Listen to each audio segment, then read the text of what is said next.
Dans cette vidéo, on s'intéresse aux transformations linéaires. Commençons d'abord par se rappeler ce qu'est une fonction de R dans R.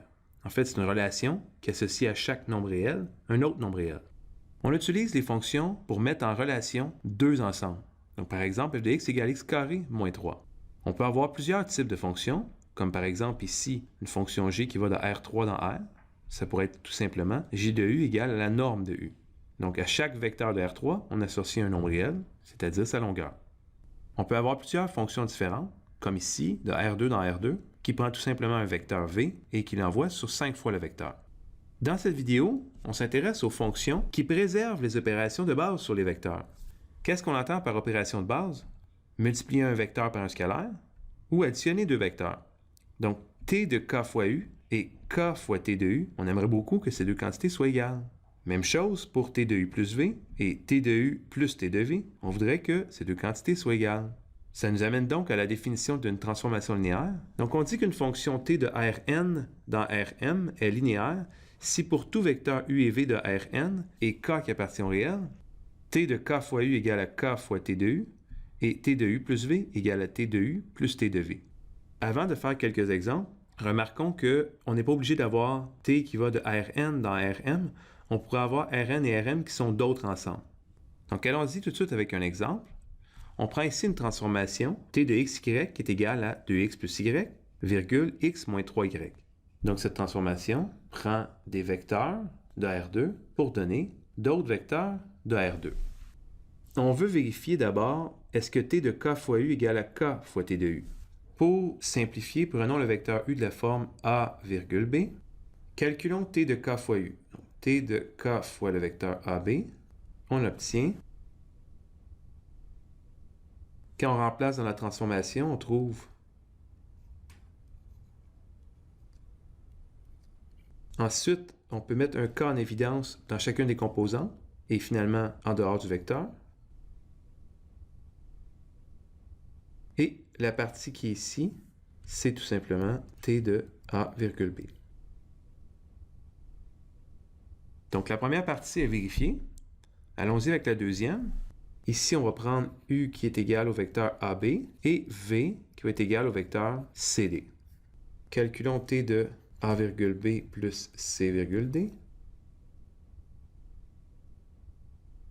On remplace dans la transformation.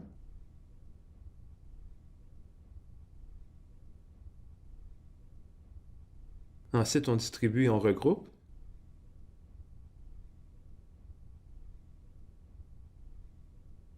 Maintenant, on peut séparer en deux vecteurs. Le premier, 2a plus b, virgule a moins 3b, plus le deuxième, 2c plus d, virgule c moins 3d. Qu'est-ce qu'on obtient à la fin? C'est t de a, virgule b, plus t de c, virgule d. Donc, la deuxième propriété est satisfaite, c'est-à-dire que la transformation est une transformation linéaire. Allons-y tout de suite avec un autre exemple. Cette fois-ci, c'est une transformation qui prend des vecteurs de R2 et qui nous donne des vecteurs de R3. Vérifions la première propriété. Encore une fois, on prend le vecteur U comme étant le vecteur A, virgule B. On calcule T de K fois AB. On remplace dans la transformation. Réécrivons la deuxième composante. On peut mettre un k en évidence. Et on s'aperçoit que ici, c'est presque t de a, virgule b, mais on a un gros problème, c'est qu'il reste un k ici. Il ne devrait pas être là, le k. Ici, en fait, on s'aperçoit qu'on a bien beau faire plusieurs manipulations algébriques, on ne sera jamais capable de se débarrasser de ce k-là, et donc que la transformation est probablement pas linéaire. On se rappelle que dans la définition, pour n'importe quel vecteur, on doit avoir t de k fois u égale à k fois t de u. Donc, si on veut montrer que la transformation n'est pas linéaire, il suffit de prendre un contre-exemple. On pourrait regarder, par exemple, t de 0,1. T de 0,1, si on la transforme, ça donne moins 1, 1, 0. Si on regarde t de 2 fois 0,1, ça donne t de 0,2. Et t de 0,2 nous donne moins 2, 4, 0. Puis maintenant, on va calculer 2 fois t de 0,1 qui donne moins 2, 2, 0. Donc, on s'aperçoit ici que 2 fois t de 0,1 n'est pas égal à t de 2 fois 0,1. Donc, ici, on a la preuve que la transformation n'est pas linéaire. Terminons avec un dernier exemple. T de xy égale à la matrice 1, moins 1, 1, 1 fois le vecteur xy. Ici, avant qu'on continue, une petite convention. Le vecteur xy, on l'écrit comme ceci ou souvent sous forme d'une matrice n lignes, une colonne. Donc, on va écrire les deux de façon interchangeable. Ici, la transformation, c'est une transformation qui va de R2 dans R2. En fait, ce qui est intéressant avec cette transformation-là, c'est qu'elle a de la forme t de un vecteur égale à a fois le vecteur. Et nous, ce qu'on va démontrer, on va démontrer que n'importe quelle transformation de la forme une matrice fois un vecteur, si les dimensions sont correctes, va toujours donner une transformation linéaire.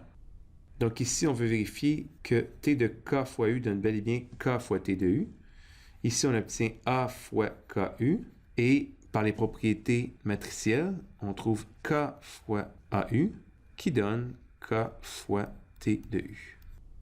Regardons pour l'autre propriété. Ici, t de u plus v nous donne a fois u plus v.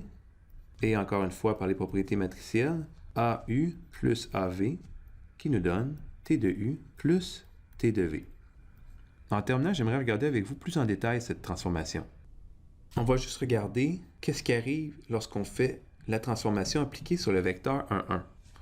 On obtient 1, moins 1, 1, 1, fois le vecteur 1, 1, et on obtient 0,2. Si on trace dans le plan cartésien, le vecteur 1, 1, c'est celui-ci. Et une fois qu'on lui a fait la transformation, on obtient le vecteur ici, 0,2. Donc ici, on avait le vecteur 1, 1. Et ici, t de 1, 1 nous donne le vecteur 0,2. Refaisons le calcul avec un autre vecteur. Par exemple, le vecteur moins 1, 2. On obtient qui nous donne le vecteur moins 3, 1. Donc, si on trace le vecteur ici, moins 1, 2, et le vecteur t de moins 1, 2, moins 3, 1, celui-ci. En fait, ici, c'est pas si clair qu'est-ce que ça représente, mais en regardant comme il faut, on s'aperçoit que dans les deux cas, les deux vecteurs ont subi une rotation de 45 degrés et que les vecteurs ont agrandi. En fait, ce qui est intéressant avec les transformations linéaires de la forme une matrice fois un vecteur, c'est qu'elles transforment tous les vecteurs du plan et donc on les utilise largement pour faire par exemple des transformations d'images ou pour faire des rotations dans le plan cartésien. Donc dans cette vidéo, nous avons vu la définition d'une transformation linéaire ainsi que quelques exemples. Merci pour votre écoute.